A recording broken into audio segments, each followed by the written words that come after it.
What is the worst notification you have received whilst someone else has had your phone?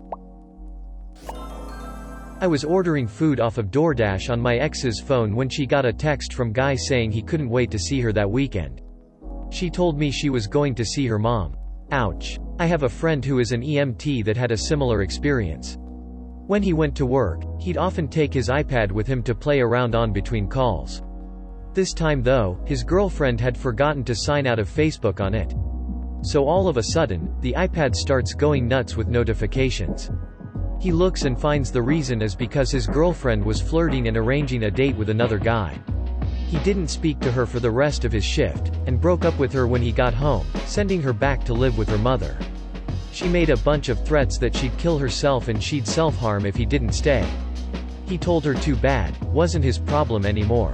Unfortunately, he still has to deal with her as they have a daughter, and he tried to get custody but failed. He does his best for her anyway though. Border Patrol had my phone and my buddy sent me a text in which he jokingly said something like, "What makes you think they'll let you in this time?" Or something like that. Oh no. Lol, did you actually get through? Yeah. I'll give you the backstory because I think it makes the whole thing a little crazier.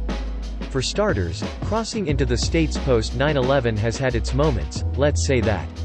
Also, with my background come the typical jokes close friends will make, hence the text. Actually, I think my friend's text was in response to me sending out a general message to people that I was heading down to the US. But this time crossing, I had signed up with a company that pairs people willing to drive with people who need their vehicle somewhere that they don't want to drive it to themselves. Like snowbirds, who go between Canada and Florida, Arizona, California, etc. It was my first time working for them and I was going to pick up a car in Florida and drive it to Northern Ontario. I was flying down to Florida, and in the Toronto airport there is an American customs which clears you before leaving, rather than when you arrive. The thing about it was, I didn't have as much information as I would like to have had. I didn't know the name of the person whose vehicle it was, I didn't have the address of where I was picking it up. I had email correspondence with the business owner, but he was a little behind on providing the relevant paperwork. So, in this case from a border officer's perspective, I do kind of understand the rigmarole that followed, because you had a single mail with a one-way ticket to Florida, and a not-so-substantiated story about how I was going to not stay indefinitely in the States. I was directed to secondary inspection, which is a place I'm pretty familiar with. Except this time I didn't notice the signs about not using electronics while in there, because I was too busy staring at my phone. The secondary inspection area was just a room with a lot of empty seats and nobody else.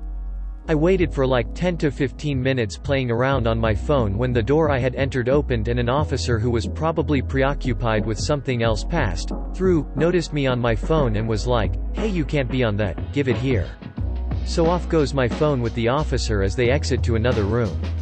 A seemingly long time goes by and another officer comes back with my phone and my relatively congenial question period begins, where I have to explain, among other things, what the hell I'm doing in the States and how it works, why I might not get let into the States, as per my friend's text, which he must have sent while I didn't have my phone, and a joke concept I had saved in my notes app about smoking weed. But after all that, I did get let through. Arguably coming back with someone else's vehicle across the border was a worse experience. I was the one doing the sending. I moved to Japan a couple of years ago and early one morning I was at a market and saw a tanuki statue that had the full junk on display.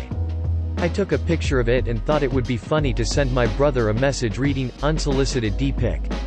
Then send a pic of the tanuki statue. Little did I know, halfway around the world, my brother was doing some late evening car shopping. He had recently been in an accident that had totaled his car and was in the market for a new one. He had handed the car salesman his phone so he could show the guy the pics of the damage to his car, and the guy was looking through them when the words, "Unsolicited D-pic," popped up on the screen. My brother said the guy nearly dropped the phone trying to shove it back in his hands. Brother could get extra points for telling salesman that it was just his brother sending him a D-pic. Cue banjo music. "Don't worry, it's just my brother," salesman shoves faster. Sweet Home Alabama. My sil was staying with me for a week, which I wasn't stoked about. My sister knew about it and messaged me, "How are you dealing with SIL's name? Do you need to pretend to have a nap again lol?" Unfortunately my sil was borrowing my tablet at the time and saw the notification pop up. She hasn't stayed with us since.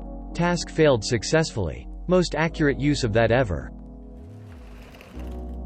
My boyfriend and I send each other ish randomly during the day like, FedEx me that pecker, or, flap them knockers my way. I was showing my mom something on my phone once and he sends, gonna slap you with my D tonight, carrier pigeon me that A pony express me that schlong.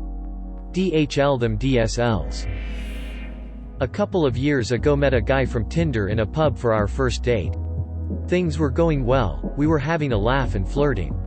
After about an hour I took out my phone to show him a funny meme and up popped a notification from my new period tracking app saying, today's the day. You're ovulating. I swiped it real quick and I don't think he got a good look at it, but I was still worried he'd think I was some child-obsessed weirdo who timed my dates so random Tinder guys could impregnate me. I turned off ovulation notifications after that.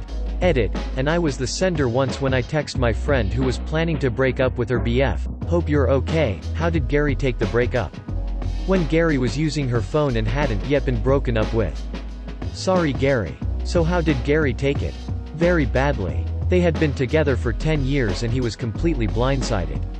He was a very self-centered person, so the fact that his relationship was in tatters, they hadn't slept together for 2 years at this point, and his girlfriend was deeply unhappy had apparently passed him by.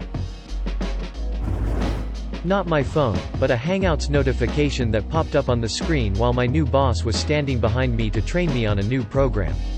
The message from my husband asked, how's the pooper?